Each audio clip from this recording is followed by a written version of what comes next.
Goddag kære børn. I dag skal vi fortælle lidt om genteknologi og kloning. Jeg er professor Rågren, og han er professor Pi. Vi vil lave en chokoladekage til at forklare jer om genteknologi og kloning.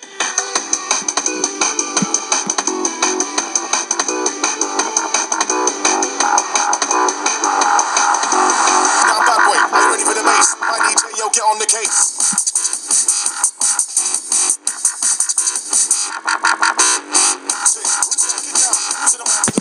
Det her, det er jo nok dyreforkæmperne, og det her, det er dem, der tænker økonomisk. Det er billigt, det er nemt at producere, og det har mange fordele. Men nu er der ulemper ved begge sider, fordi vi bliver jo flere og flere mennesker på denne jord, så for at alle de mennesker stadigvæk kan få mad, så er vi nødt til at producere mere. Og den måde, vi producerer mere, det er ved at tage denne her vej. Altså, de vokser hurtigere, de dyr her. Lad os for eksempel tage en kylling herover som et eksempel. Der er mange kyllinger, der er blevet genmanipuleret. Det, der er sket med dem, det er, at de vokser dobbelt så hurtigt, og deres kød vokser altså dobbelt så hurtigt. Og de er færdigudviklet og produceret dobbelt så hurtigt.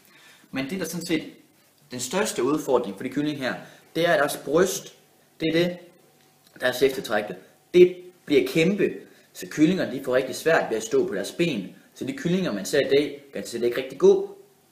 Så det er en af problemerne. Og det har man også med svin for eksempel. Men der er også ulemper ved det her, fordi man vil jo gerne gøre det så smart som muligt, for eksempel planterne.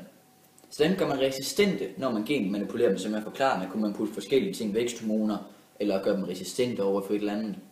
Resistent, det betyder, at de kan modstå det, altså ikke bliver påvirket af det. Og en af de ting, der kan ske, er, lad os nu simpelt sige, at vi har et sprøjtegift, vi sprøjter en kornmark, men denne korn kan ikke tåle det. Så gør man det, at man genmanipulerer det, så man får de samme type korn. De vokser meget hurtigere, de bliver hurtigt større, og de smager lige så godt, og de bliver endda resistente over for det. At de kan tåle det her.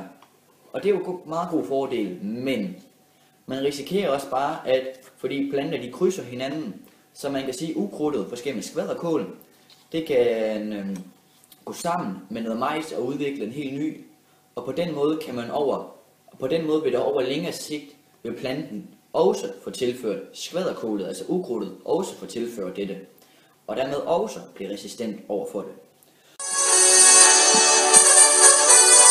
Nå, professor Pi, må jeg så spørge dig om noget til kloning? Ja. Hvad kan man egentlig klone? Man kan klone mange ting. Men de tre største ting, man kloner, det er nok mennesker, dyr og planter. Er der nogle specielle dyr, man oftest kloner? Eller er det så lidt overall? Ja, grise og køer, fordi at der er mad i dem, og jo mere mad, jo bedre. Ja, men for lang tid har man egentlig klonet planter. Har man altid gjort det, eller det er noget helt nyt? Man startede med at klone planter lige siden landbruget startede, så det er mange tusind år, har man gjort det. Okay, men jeg vil gerne lige have lov til at stille et par spørgsmål til det. Hvad med kloning i Danmark? Hvordan fungerer det egentlig? Kloning i Danmark, det er mildt, altså der er faktisk næsten ikke noget kloning. Det eneste, dyr og planter, det tester man i øjeblikket, og det er ulovligt at klone mennesker. Okay, så det sidste spørgsmål. Hvordan ser fremtiden egentlig ud for kloning? Altså Fremtiden for kloning, man vil prøve at klone knogler eller døde ting, for eksempel klone en død hund, eller man vil prøve at klone dinosaurer og se om man kunne det. Prøve at klone knoglerne fra dinosaurer og så se om det kommer til liv igen. Okay, tak for det, professor Pi. Det var så lidt.